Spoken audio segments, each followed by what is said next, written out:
Podcasts! Podcasts! I can't find my podcasts! Well, what phone do you have? It's an Android device! Well, every Android user I know uses the Podcast Republic app. All you do is make your favorite shows your favorites, and they get downloaded straight to your phone faster than 88 miles per hour, and it's free. It sounds much easier than chasing psychotic killers. I'll download the Podcast Republic app on my Android phone straight away.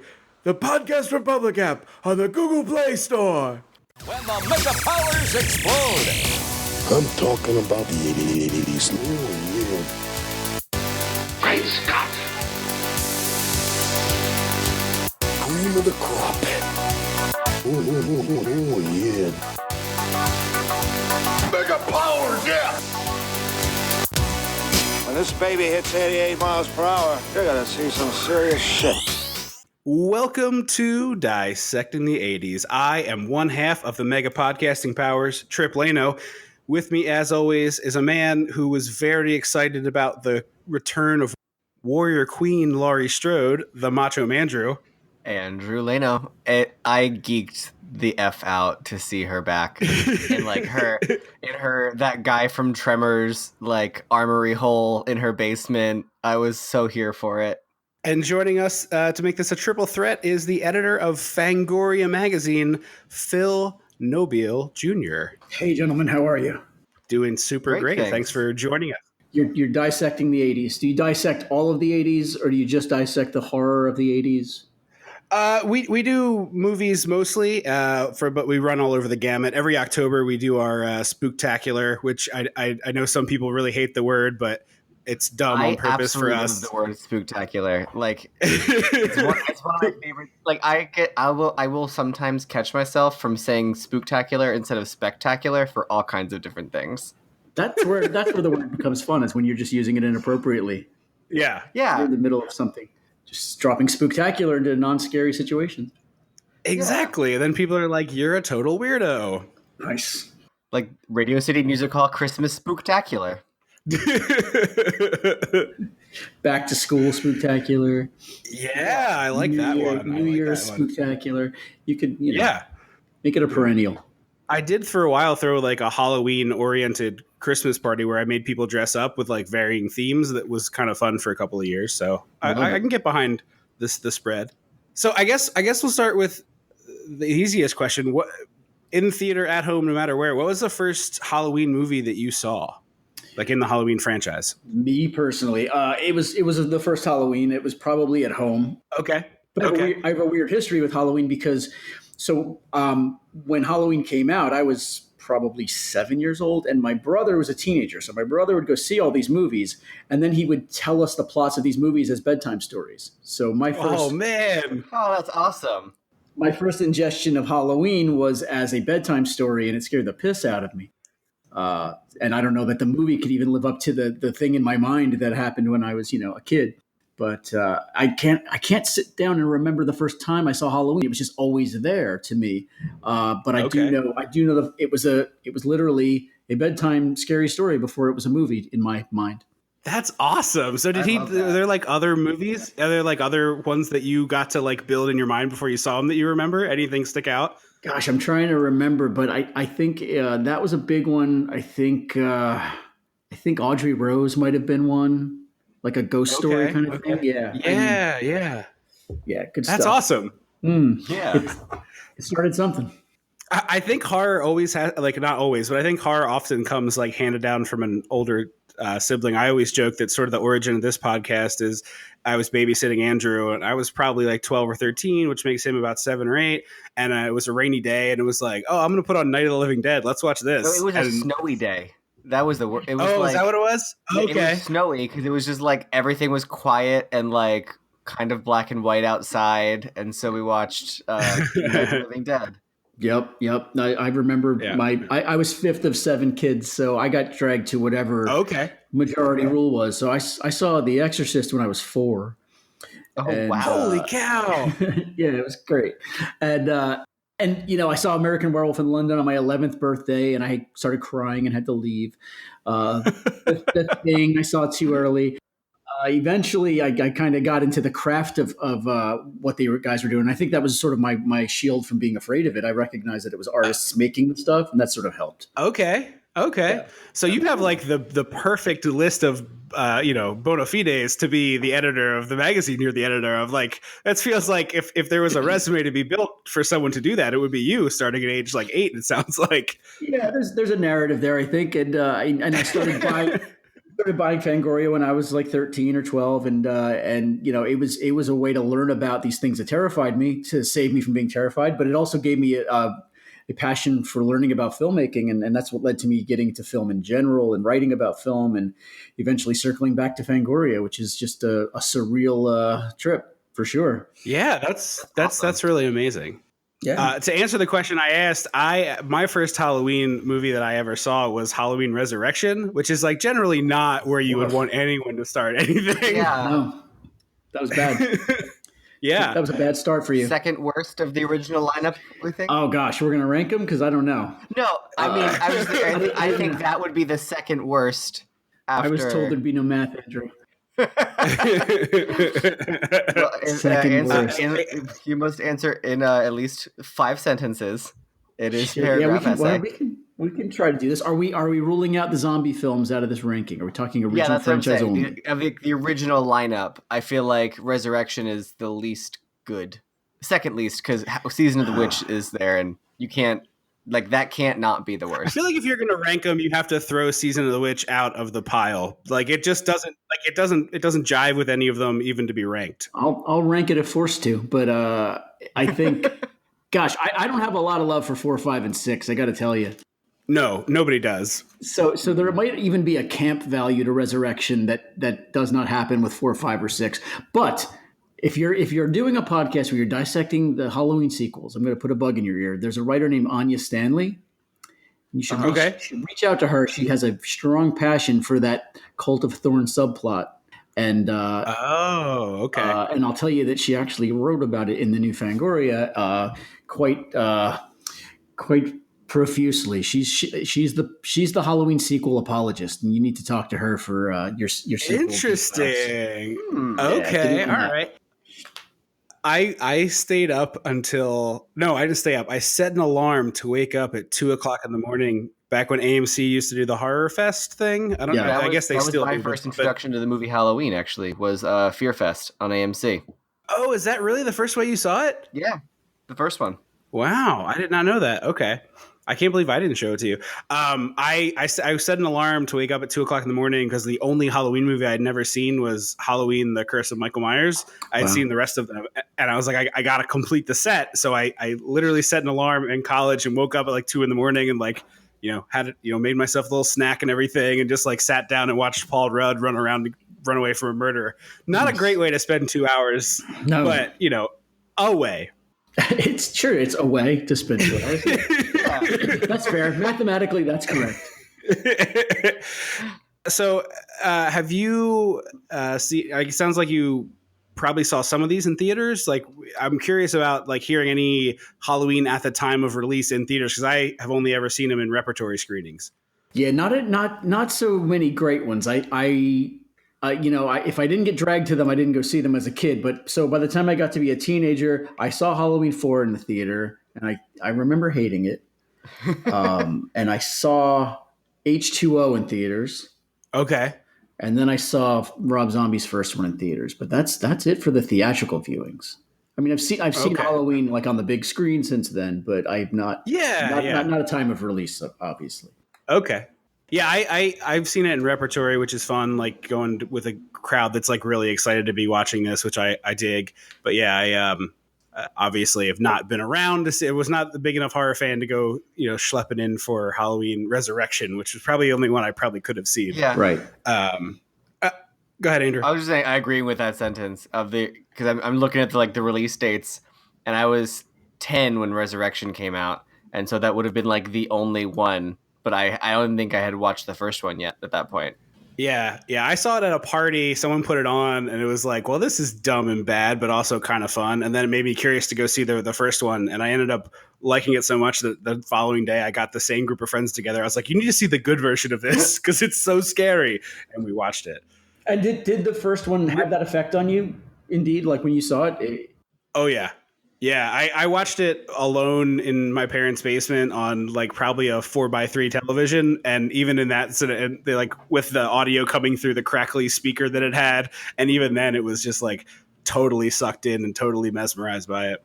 That's good to hear. It's I hear a lot of heathens saying that the original is tame and dull and it doesn't work on them. And to me, it's still just a beautifully crafted movie. And when I think about the sequels and I think why I don't like them, it's probably because of the crew and Dean Cundey, which he does 1, 2, and 3, which makes me have an affinity for 3 that I don't have for 4, 5, 6, 7, etc. They just had a look to them and a feel to them that just works on me still. Yeah, I think if you throw it on, you immediately get Haddonfield in a way that translates to like what the small town feel is, and it comes across in a very vibrant, alive way, which is totally down to the way he shoots them. It feels everything Absolutely. Feels real. I always say this movie is Jaws, but out of the water. Yeah. We've talked about that a lot. Like in terms of a bad guy, Michael and Jaws, well, Bruce the shark, I guess, have like a very similar. They just eat and sleep and make little sharks, except it's like, I guess he just doesn't sleep and stabs teenagers is probably what you'd swap in there. But it's very much like there's nothing you can do. It's an unending force of nature that's just never going to stop going forward. Yeah, that's the beauty of it, right? There's not to keep plugging Fangoria, but there's an article in the first issue about that very thing, about how the more you sequelize them, the more you take away his power. And that's true of, I think, all of them. It's true of Leatherface. It's true of Freddy Krueger. They're pure in their original forms. And the Shape, which is, what the cool kids call him. I call him the Shape. Yes, I'm sorry. I was very lame there. The Shape is, unknowable, and that's what makes it so perfect. And the more you add to his backstory and the more you kind of try to explore that, I don't think they ever, improved anything with the sequels. Halloween 2 is atmospheric and fun, and it's got that same cinematography and that same score. But beyond that, I don't like. I was sorely disappointed in Michael in almost all of them. Yeah, I that was my biggest qualm with the Rob Zombie ones, because I was like, I don't need to know that Michael Myers' mom was a stripper and his dad was an alcoholic who abused him. That doesn't make any. That doesn't just oh, okay, so it's okay that he murders babysitters. That's fine now. And if it doesn't do that, then what's the point of having it there? Yeah, well, you have to give Zombie credit for at least not doing the same thing. I mean, he eventually does the same thing. I guess the last half hour of his movie is a remake of the original, but the attempt was there, but it just felt it was an ill fit to the franchise, to what made Halloween special. And the whole time I watched it, and then I think he did he do Devil's Rejects after that or before it? Before. I don't know. Yeah, I'm not sure the timeline. It was before maybe, but to me, Rob Zombie was the guy who should have made Chainsaw Massacre. Yes, that feels right. That lived-in, gross, rednecky, just filthy family vibe was more on point for him than Halloween, which Halloween has sort of like a sheen of old Hollywood to it. I mean, they shot the thing in Hollywood, and they had Janet Leigh's daughter as the star, and it just sort of felt it had a polish to it, a professionalism to it that didn't need to be deconstructed, I think. Yeah, I agree with that. Yeah, that's a good point. And it's like Haddonfield's kind of bucolic, maybe almost, and like that's sort of the horror of it is they inject this monster into a very like pleasant small town with everybody has their dried out corn stalks on the front porch and their jack-o'-lanterns, and then like a true monster shows up versus I've never heard anybody put Zombie with Leatherface, but that would make so much more sense. That's an excellent. I think so. Or even the Friday the 13th reboot where he's like this backwoods killer that just had the grimier feel to it that was more suited to what Zombie was doing. But yeah, I enjoyed the Friday the 13th reboot for what it's worth. Same. And I liked that they were like, okay, we're gonna do Jason a little different. He's a little smarter. He's not just the bumbling, fumbling through the forest, swinging the machete type. Mm-hmm. They reimagined him as a survivalist, and it was kind of a neat wrinkle, I thought. Yeah. My only beef with it is Jared Padalecki, who I like Supernatural, or I don't watch it anymore, but I did. He's way too tall. So like when he would square off with Jason, Jason looks much less menacing. But that's like a very minor quibbly nitpick. Where do you come down on Season of the Witch? I feel like this is a very polarizing question for people to talk about when they talk about Halloween. No, it's got to be talked about. I wrote about Season of the Witch one time, and to me it was people say it's ahead of its time, but I think that another problem with Season of the Witch is that it was one film too late. Like if that was Halloween 2 and we didn't get into this expectation of having the shape come back, Halloween would have stood perfect as one film, and then they would have cemented a tradition of doing a new story with every one. And we could have gotten 10 Halloween movies, all with a different story. And it's just such a shame that Halloween 2 happened and cemented the idea that Halloween equals Michael Myers or equals the shape, and Halloween 3 never had a chance. I think Halloween 3 is not 100% a great movie, but I what it represents and what the potential that it represents makes it a real affectionate favorite for me. I have a real soft spot for it. That's fair. Okay, all right, that's a good way to put it. We haven't done it on the show, although we've talked about it a couple of times. I really love Tom Atkins in it, of course, like to the point where it was most. Yeah, this is spectacular. He's most of the reason why I found that remake of My Bloody Valentine to be worth any 5 seconds of your time. So it was like I dig him a lot, but there was this like big revival, I want to say 3-4 years ago maybe, where everybody was like talking about it as this misunderstood little gem. And I think your point is totally valid, but as a horror movie on its own, I'm like, it's like not some groundbreaking treatise that somebody snuck in there. Yeah, no, it's more about the fact that it took such a left turn, and that it references the original by showing it on television is fun, and then it has that sort of Invasion of the Body Snatchers ending where you don't know if humanity is saved or not at the end. Real throwback. It's almost like a 1950s movie wearing an 80s movie skin. Okay, I can see that. That's exciting in a way to me. It probably also doesn't help that I had seen like many people rip that idea off after, you know what I mean? Like I'd seen the Goosebumps variant of it and whatnot. And then like you go back to revisit, and sometimes it takes the wind out of the sails a little bit. That's fair. And it got in early on that folk horror druid Stonehenge shit, which is cool. That kind of got real, that stuff got real popular in the last couple of years. Yeah. Even Hereditary's got a little bit of that in there. Absolutely. I don't want to make you rank all of them, but after Halloween, which I would be shocked to find out is not your favorite, do you have a number 2, a one that slots in next as if you're going to revisit these movies, the one you pull off the shelf? Well, it would be 3, but if we're going to take 3 out of it and we're going to just rank Myers franchise, I'm not going to come out with some controversial opinion that Halloween 2 isn't the second best, because I think it is. It's the plot is not great. It's a little housebound once it gets to the hospital, which a hospital horror movie should be great. And there's, I didn't get a sense of space the way I should have in that thing, but it's still got the Dean Cundey photography. It's still got the Carpenter score. It's still got Donald Pleasance going swinging for the cheap seats with his performance. That's all great. I like that a lot. You do get the sense that Jamie Lee Curtis showed up, almost like Charlton Heston in Beneath the Planet of the Apes, where Charlton Heston said, "I'll do it, but I want to die in the first scene," and they negotiated having him disappear in the first scene and come back at the end and die. And you could tell it was just because he was there for 4 days or something, and you get that sense with Jamie Lee Curtis. And it becomes much more of a standard slasher movie. It lines up a bunch of new characters and kills them off one at a time. Just still head and shoulders visually much more dazzling than almost any other slasher movie you could name. So based on just the cinema of it alone, it's a better looking slasher movie than 90% of the things, and it's a better scored slasher movie than 90% of them. But it's way, way, way past the first movie for me. The first movie's perfect, and everything that comes after diminishes. Not having seen the new one, I'll say that. Exactly. Yeah.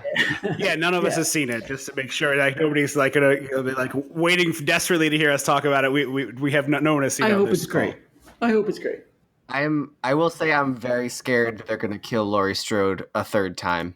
Like the thing I was envisioning about like the perfect way to end this for me would be, and this is very stupid probably to other people, but I feel like they both die, and then at the point where the camera is like slowly moving up and you're waiting for Michael's eyes to open, like hers do instead, just to like make sure he's actually dead, and then she really dies for good, and like that's the end of everything.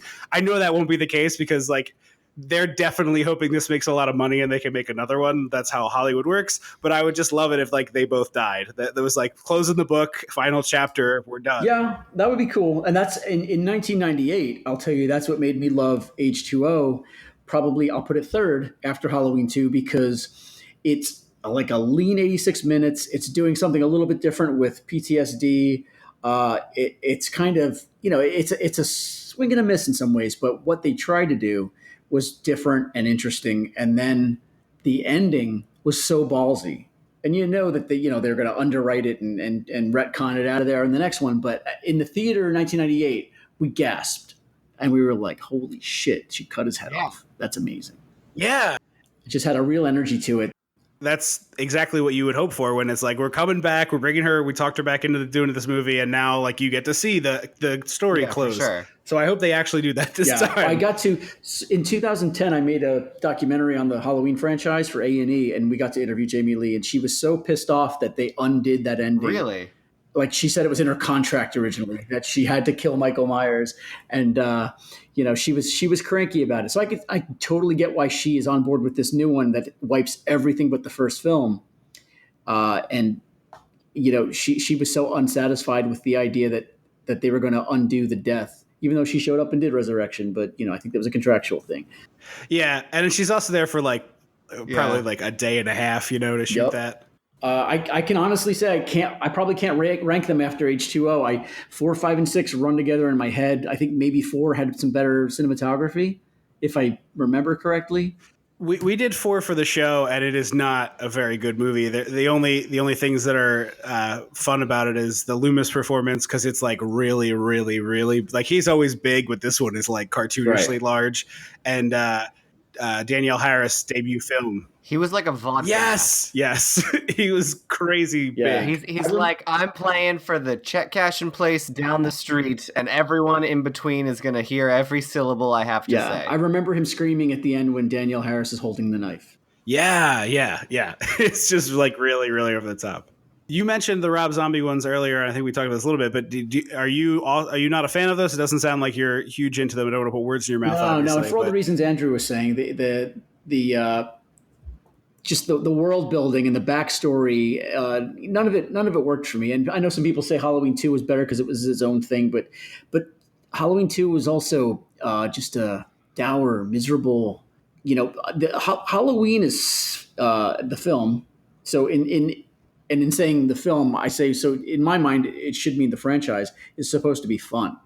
Then there's people dying, and it's a slasher movie and whatnot, but it's still energizing. And there's nothing energizing to me about either of Zombies films. They're dour, they're depressing, they're ugly, and it's not what I go to a horror film for. Like relentless horror that like rattles me is the first Chainsaw, and I respect what it does, but I have that one already, so I don't know how many more of that I need. And Zombies movies were on that track, and I agree with that. Hard to digest as Halloween movies for me. Yeah, I think that's a really good point. Yeah, I'm not a big fan of his period. I know he has many fans, and that's cool. Everybody's got their different thing, but I just don't. Everything in his movie, like it looks humid and it looks gross smelling. Like the movies, you look at them and you can feel that. You know what I mean? Yeah. And that has its place to me, but Haddonfield is not that place. I actually enjoyed Lords of Salem quite a bit. Yeah, exactly. Okay. It was a neat looking movie. It's doing its own thing. It's got a lot of cinematic DNA of other films in there, but it's not stomping on something, and it's not trying to reinvent something. It's sort of just it's a synthesis of influences that is its own thing, and I respect it a lot. Lords of Salem is like maybe my favorite film of his. Oh, okay. I was actually really intrigued, like growing up outside Philadelphia. I love hockey. I'm a Flyers fan. He was talking for like a couple years really enthusiastically of like, I wrote this Broad Street Bullies script and it's about like the Flyers and the Bruins and 70s hockey. And I was dying to see what he was going to do with something like that, just because it was so wildly, to me, outside of his wheelhouse, even though like that era of hockey is, tough and bloody and fight filled and whatever. But I was like so intrigued. Which of the bullies do you think his wife would play? I guess one of the players' wives, probably. What was it? The Bullies of Broad Street or something? Yeah, I think that's what he was going to call it. And eventually he's like, I couldn't get, there's like 6,500 competing parties with likeness rights and naming rights and this and that and the other thing that killed it. But I was like really excited to see that because I just thought it was a weird choice for him. Yeah, I'm always more interested when a filmmaker who's either known for horror wants to do something else that's not horror, or when a non-horror filmmaker decides to try horror rather than somebody kind of running in place. It's always interesting to see somebody make a lateral move into another space and see what comes out of it. It's just always it's more surprising, and it's a little less predictable. Yeah, horror feels like the genre that sort of is like, I don't know how best to explain it. It sort of feels like the stepchild of the family. It's like, so like movie studios will be like, oh, this one horror movie didn't do well, so no one goes to see horror movies. And it's and there's no other genre that does that. But then it's like a director will be like, I want to try out horror, and you're like, okay, well, you wouldn't be like, I'm going to try out historical drama. Like no one arbitrarily does that. It's so horror to me always feels like it's this like whatever. No one really knows and cares about it except for the people who do, and the people who do are so passionate about it.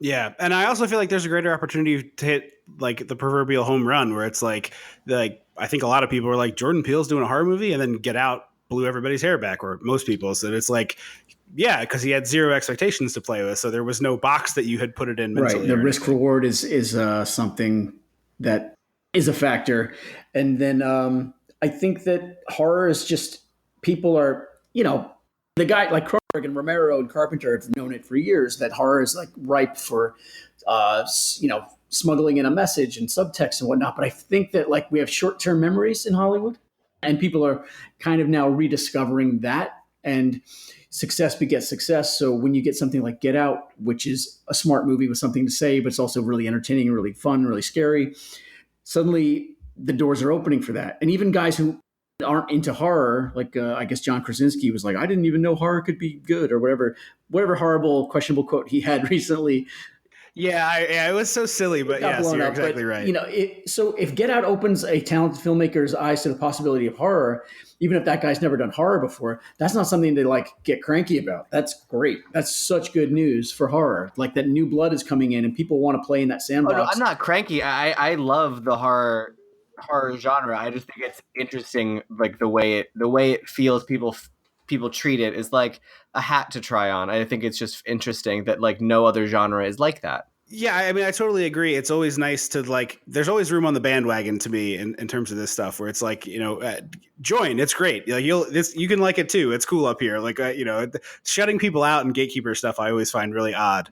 So I'm not sure what's going on with him, but rather than make you sit here, I'll just ask you the last question I was going to ask you. And he and I have talked about this question kind of ad nauseum on previous episodes. So are there a handful of movies that you pull out every year around Halloween? You're like Mount Rushmore, and you don't have to pick four necessarily, but like your Mount Rushmore ones, the titles that like, this is the movies that get me into feeling the Halloween season. And here's what I like to watch. I think I used to do that. I think I used to watch, Halloween or your typical, the standard answers, maybe like Christine or something like that. But lately I want to use Halloween as an excuse to back clean up on some stuff that haven't seen. Do you know what I mean?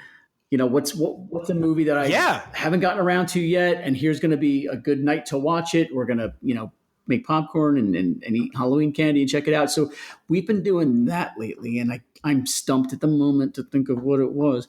But I've got a pile of Blu-rays that I go to these horror shows and I come home with a stack of Blu-rays, and then the next horror show I come home with another stack of Blu-rays, and the last stack is still in the shrink wrap. So there's lots and lots to catch up on, and it's the curse of the horror fan, is you're never going to see everything. But every Halloween now, the marathon is about seeing what I haven't seen yet. That's interesting. I actually do the same thing every year. I make a list, and it's always 30, and I never ever get all the way through it without getting distracted. But it's always 31 actually for one a day, and then I try to like fill it in. And I also have like some weird gaps in just personal viewing history of like some major periods in horror, and I always try to like snag a few. This year I'm trying to hit 3 from every decade. That's my big list, is like 30, 40, 50, 60, 70s all the way up, trying to fill in some gaps. Do you have anything you'd recommend for somebody who's looking for something great? Anything that's like really caught your eye lately that you'd want to the stuff that out? I evangelize, and by the way, Andrew's on this line, but he can't hear you right now. So I'm still talking. Okay. I think we're in this golden age of things being restored and rediscovered and made newly widely available. I'm still pissed off that Dawn of the Dead is out of print, and I'm pissed off that Martin is out of print. But there's stuff happening at Shout Factory and Arrow where they're rediscovering and restoring some really cool titles. And for like horror fans younger than me, I would say double feature the 1940s Cat People with the 1983 Cat People or 82, the one that Paul Schrader made. That's Okay. a really cool way to sort of experience two different eras in horror and two different approaches in horror.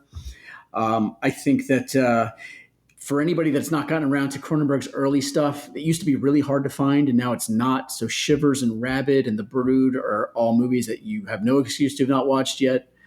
Those are bona fide classics, and they're like they've been restored and they look great, and you should run out and watch them. And I would Awesome. plug, I'm not being paid to do this or anything, but like a Shudder subscription is $5 a month, and they've got so much essential stuff on there that you could probably do 3 Halloween marathons and not make a dent in what they've got. They've got some really great stuff and some rarities, some new stuff, but some essentials if you haven't gotten to any. Yeah, I usually kick that on every year around Halloween time to watch some stuff. Always recommend that $5 at least a couple times a year to add to your streaming pile. I said last question before, but I have one more, and then I will let you talk about some cool stuff going on with Fangoria as much as you would like. Andrew and I have modified the game Marry F Kill, which you're probably familiar with. We say watch once, watch forever, and watch never again. If you had to put the big 3 80s slasher franchises, the Halloween, the Nightmare on Elm Street, and the Friday the 13th, what would you do? Marry F Kill. Whereas like you can revisit these movies as much as you want, you can do one more time, or you can never look at them again. That's hard. Yeah. And you're talking exactly. the whole franchise. Yeah. I mean, if it would make more sense for you to do it just just one, the lead, your favorite of each one, you could do that. But basically, we usually treat it as the whole franchise. But whatever you feel more comfortable answering is fine by me. Because I think the Halloween franchise is so diluted that I might put that in the watch once more category. Although it's tied with Elm Street, because I think most of the Elm Street sequels aren't great. Gosh. But Friday the 13th is just so rewatchable. And the sequels are almost all of them so rewatchable, the first 6 at least. So I'm surprising myself, but I might say the keep Watch Forever franchise would be Friday the 13th. The watch one more might be Halloween, because I've only really got love in my heart for the first one. And then the watch never again might be Elm Street. Yeah, that's a good pick. Friday the 13th, I feel, is underrated in terms of rewatchability, because they're all the same. None of them are great, but they're also a lot of fun through that. Yeah, exactly. But there's a level of quality that it never really wavers too far from. Yeah, you know what you're getting. Yeah, I got to think about that a little more. But that's the off the cuff one. No, I appreciate it. That's great. That's great.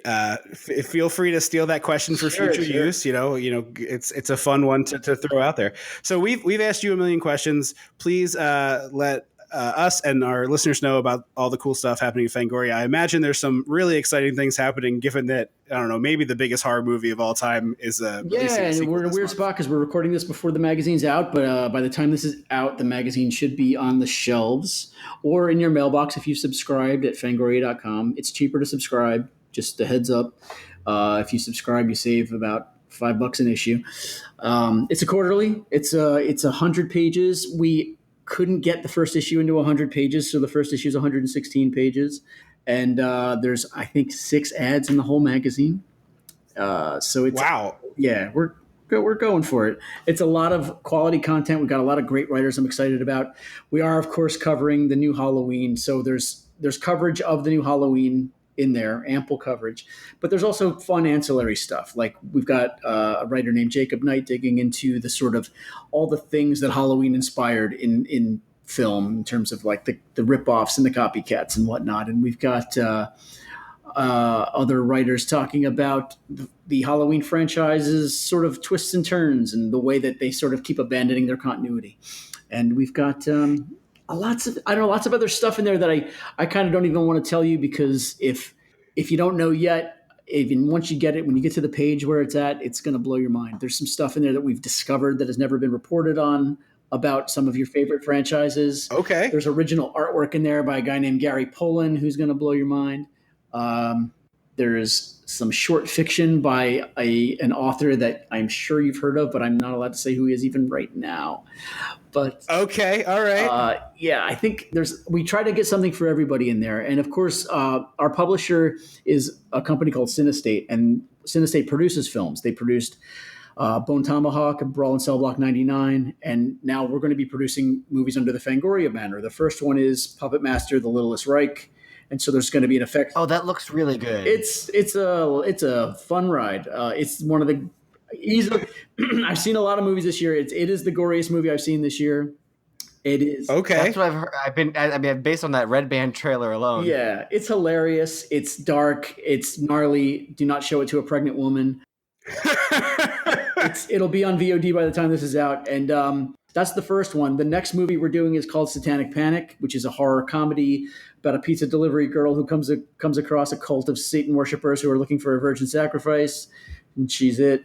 And then we're going to be remaking Castle Freak, which is an H.P. Lovecraft adaptation from back in the day. So long way of saying whatever we're producing is probably going to show up in the magazine as well. So in the first issue, we've got a feature on some of the gore effects of Puppet Master: The Littlest Reich. So right on. Yeah. I'm excited. I'm proud. Awesome. We've never jumped into the Puppet Master, but I am absolutely impressed by their ability to continue making movies in that franchise over the many decades that they've done. Just like with Phantasm, where I'm like, man, this is mind-blowing that someone's been able to keep this together for this long. Yeah, I mean, I think there's over a dozen Puppet Master movies, but this one is a quote-unquote reboot, so it is unencumbered by the continuity of the existing franchise. So you can go in cold and just watch this one and you'll be fine. Okay, well, that's good to know for anybody out there who wants to check it out. Yep. Cool. Well, thank you so much for joining us. We really, really appreciate it. This has been a lot of fun. People want to find more of you. I'm on Twitter under Phil Nobile Jr. If you were interested in subscribing or learning more about the magazine, just go to fangoria.com. Great. Well, this has been a very special episode of Dissecting the 80s because we couldn't help but celebrate the return of Laurie Strode. Andrew is still having voice call issues, so he's probably not going to get to join in on this outro, but I have been Trip Lano, and if you want to say your name, sir. I'm Phil Nobile Jr., and speaking for Andrew. I am Andrew Lano. Oh, wait, there he is.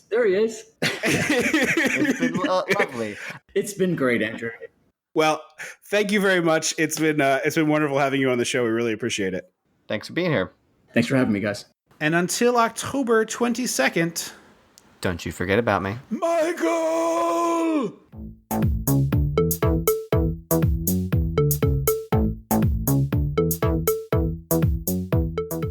Dissecting the 80s is a Chum Some of This production.